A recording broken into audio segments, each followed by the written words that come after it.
with Mrs. Berry. This is lesson 62. This lesson is the beginning of chapter 10. We will be studying volume. In this lesson, we will talk about the geometry of solids. We'll look at polyhedrons, prisms, pyramids, spheres, cylinders, and cones.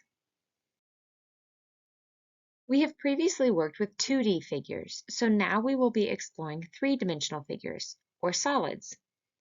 Three-dimensional geometry plays an important role in the structure of molecules, among other things. Compare the structure of a diamond, which is all carbon molecules, with that of graphite, also all carbon molecules. Diamonds are Earth's hardest material, while graphite is your soft pencil lead that leaves marks on your paper. What do you notice about the difference in their structures?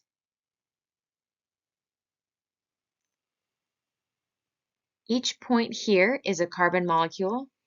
Each small ball here is a carbon molecule. These form shapes, but they're really almost 2 dimensions, whereas this shape that is formed is a 3-dimensional figure. Carbon can also bond into a very large molecule, popularly named the buckyball. Look at that complex figure. We have hexagons and pentagons, hexagons and pentagons. What does this look like? It does. It looks like a soccer ball, and carbon can bond in that very way. A solid formed by polygons that enclose a single region of space is called a polyhedron.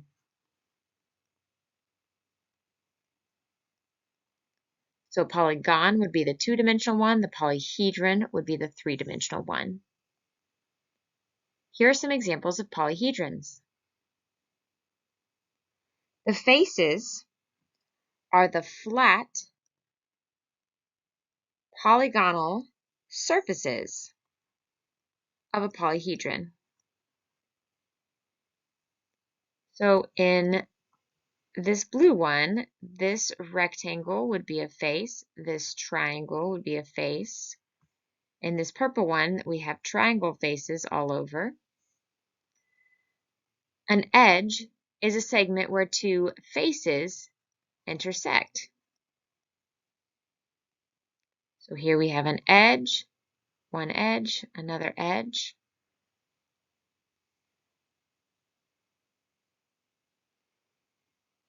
The point of intersection of 3 or more edges is called a vertex. Here's a vertex. Here's a vertex. So the edge is a line, whereas the vertex is a certain point. Here again we see a face. This is a rectangular face. We have this front face that would be a hexagon. We have edges where the faces meet and they make lines. There's another edge. And then where 3 edges meet, we have a vertex. 3 or more edges meet. Here's another example from a pyramid. We have a triangular face. We have the apex or the vertex, and we have edges here.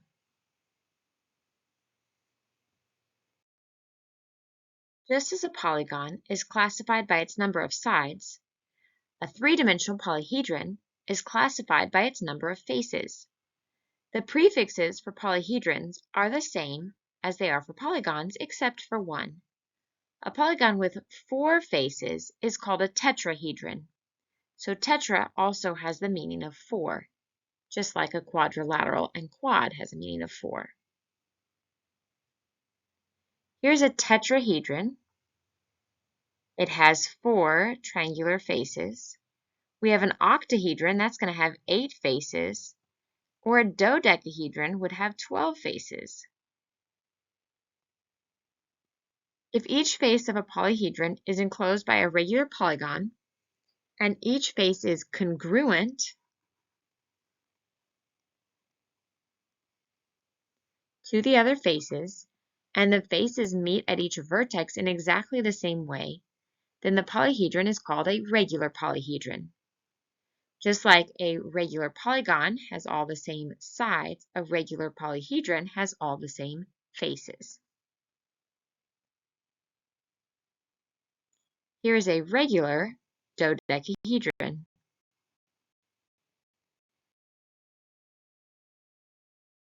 A prism is a special type of polyhedron with two faces called bases that are congruent, parallel polygons. The other faces of the polyhedron are called lateral faces, and they are parallelograms that connect the corresponding sides of the bases.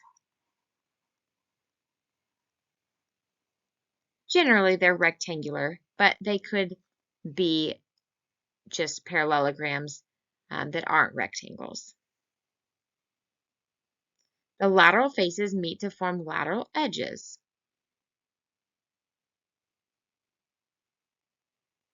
So here we have the bases, the top and the bottom are pentagons, and each lateral face appears to be a rectangle, which would be a parallelogram. And then up and down, we have these lateral edges that connect the lateral faces. Prisms are classified by their bases. A triangular prism is a prism with a triangle-shaped base. The picture up here would be a pentagonal prism because the bases are pentagons. Here we have a triangular prism, a rectangular prism, and a hexagonal prism. A prism whose lateral faces are rectangles is called a right prism. Its lateral edges are perpendicular to its base.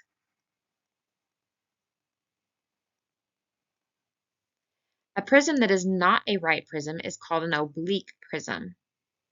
The altitude of a prism is any perpendicular segment from one base to the plane of the other base.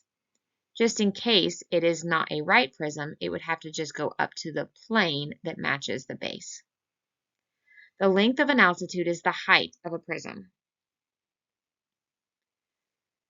So this would be, all of these pictures would be right prisms because this base is perpendicular to the lateral edges.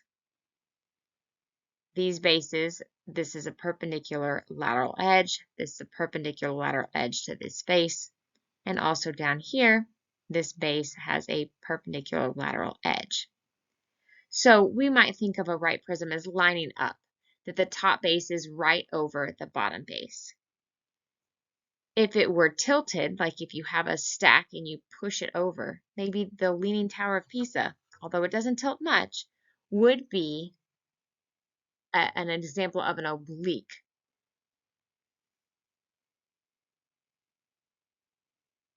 So here we have a right prism. It's straight up and down. We have that perpendicular lateral edge, and here's an oblique prism. On the oblique prism, the height only has to go to the plane of the other base because it doesn't come down straight into the other base. So the height is the altitude, and in this case, it's outside the prism. A pyramid is another special type of polyhedron.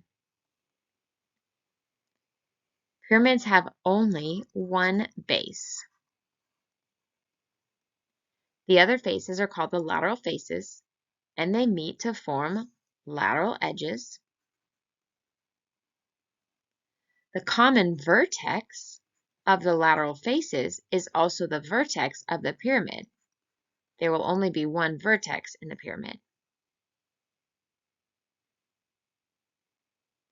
Like prisms, they are also classified by the shape of their base. The length of the altitude is also the height of the pyramid. So we have a triangular pyramid, a square pyramid, and a pentagonal pyramid, because that's the shape of their bases. We also have the lateral faces on the sides and the base at the bottom. While these are vertices, the vertex of the pyramid is only one, that top point. Polyhedrons are geometric solids with flat surfaces, but there are also solids with curved surfaces.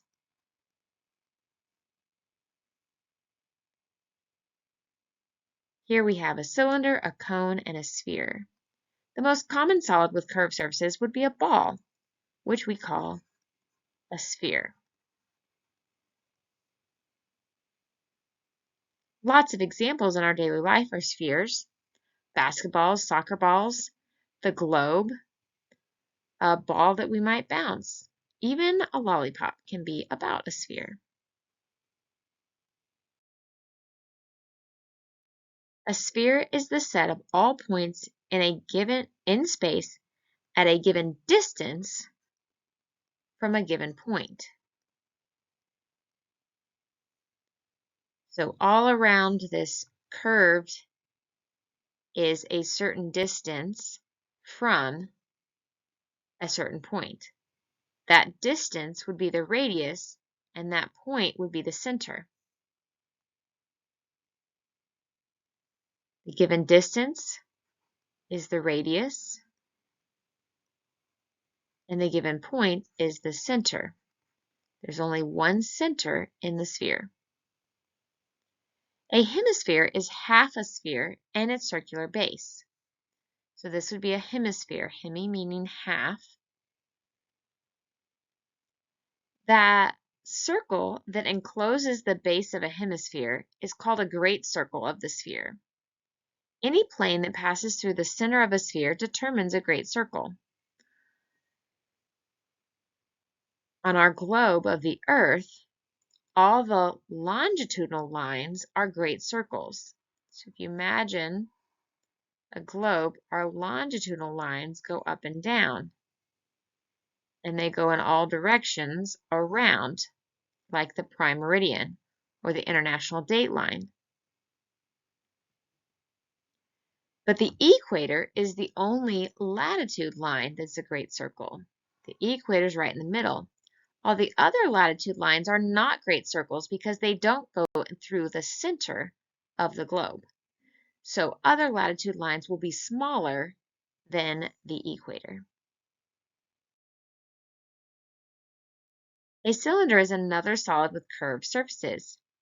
Examples include a soup can or a closed pipe. Can you think of any other examples? A cylinder has two bases in the shape of a circle. The segment connecting the centers of the bases is called the axis of the cylinder. The radius of the cylinder is the radius of the base, that radius of the circle. If the axis of the cylinder is perpendicular to the bases, then it is a right cylinder. If not, it is an oblique cylinder. The altitude of a cylinder is any perpendicular segment from the plane of one base to the plane of the other. So in a right cylinder, that would be in the middle, or even it could be a lateral edge. The length of this altitude is the height. In an oblique cylinder, we'd have to go from the plane to the other plane.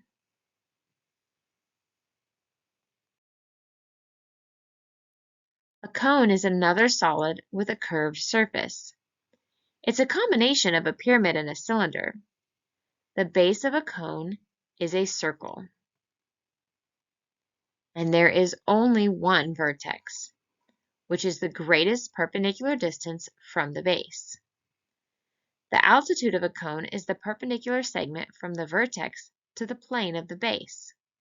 If the line segment connecting the vertex of the cone with the center of its base is perpendicular to the base, then it's a right cone. So in a right cone, you will have the vertex directly over the center because you have a right angle down at the bottom. If the vertex is not over the center of the base, then it is an oblique cone. We would still find the height from the vertex perpendicular to the plane that the cone is in. Those are all of our definitions for these solids.